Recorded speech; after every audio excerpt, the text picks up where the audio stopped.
Bonjour, bienvenue chez Orsoac. Je vais vous présenter une unité de production Chrysalis qui permet de transformer du déchet plastique en carburant. Cette unité est constituée de 4 containers. Le broyage, la pyrolyse, le stockage des matières transformées et une dernière unité, un dernier container qui permet de stabiliser et d'utiliser, d'améliorer le carburant obtenu pour le mettre directement dans un moteur. Venez avec moi.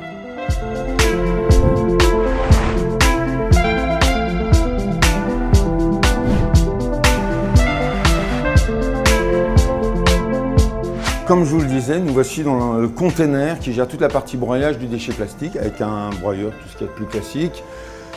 Une partie tuyauterie qui contient de l'air comprimé qui permet d'envoyer le déchet plastique broyé dans cette cuve qui peut stocker à peu près 2,5 tonnes de plastique broyé. Ensuite aspiré par ce conduit qui va l'envoyer dans ce tuyau soufflé par air comprimé à nouveau dans un autre container qui sera la partie pyrolyse et là on va le transformer en carburant.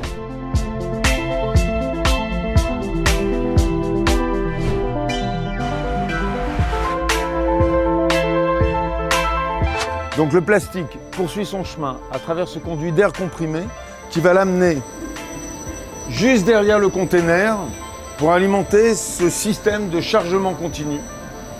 Alors il est calorifugé pour maintenir une température constante de façon à ce que le plastique commence déjà à fondre et vienne alimenter le réacteur. Et là c'est le réacteur de pyrolyse qui est à une température de 450 degrés sans oxygène. Et là on explose littéralement les chaînes de polymères pour les ramener à un état gazeux.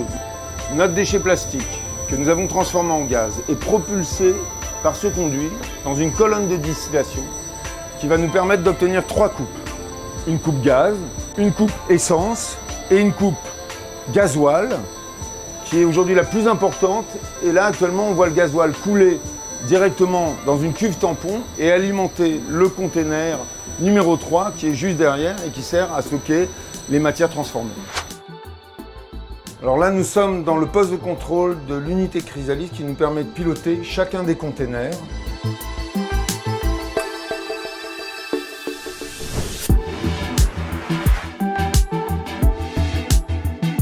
Le gasoil de plastique brut obtenu à partir de la colonne de distillation arrive dans ce container et est stocké dans cette cuve. On y trouve aussi une cuve d'eau qui nous permet de refroidir le gaz et une cuve souple de stockage de gaz en attendant qu'il soit réutilisé pour la chauffe du réacteur de pyrolyse.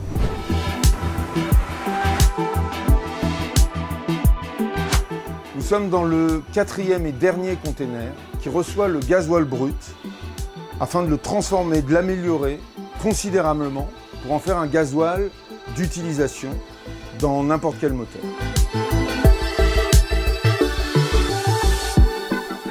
Le diesel, une fois traité et stabilisé, peut être stocké dans cette cuve et être utilisé directement avec cette pompe dans un réservoir ou un jerrycan.